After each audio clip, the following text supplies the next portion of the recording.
Well, there's no question that the Deepwater Horizon spill in 2010 was a huge wake-up call, I'd say, for regulators and for the industry overall. And because of that incident, there's been really a magnifying glass on all practices of companies.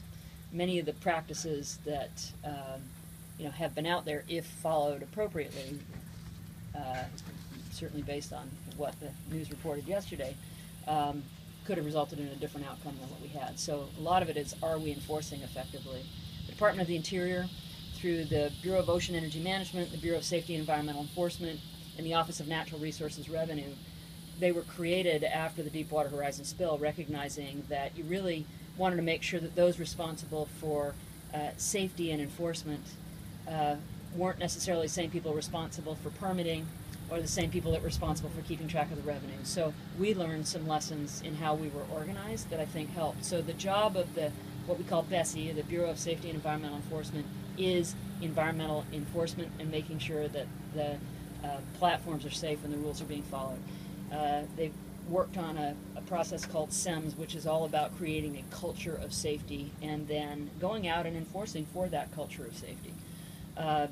These are things that you can have written rules and procedures, but if you're not following them or you get complacent, then the rules don't mean anything. We have people whose jobs it is to make sure that that culture of safety is there, and I would say that's different than what happened before the spill.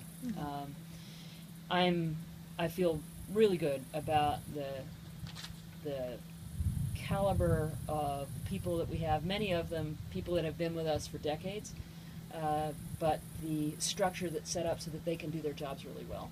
And I think that couples with the responsibility of companies who are primarily responsible for safety and following through on their own procedures, but also those that are imposed by regulation.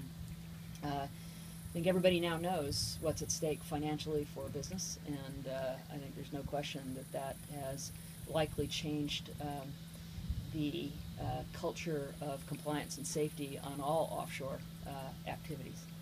But we've learned some lessons. The industry has put in place some additional science and technology for capture and containment, capping stacks, containment apparatus that are being done by two companies competitive with each other but supported by industry. And so it's not like the oil industry necessarily to cooperate and not compete, but in this case they are cooperating for safety, and I think that's another really positive development that it came out of this very devastating spill.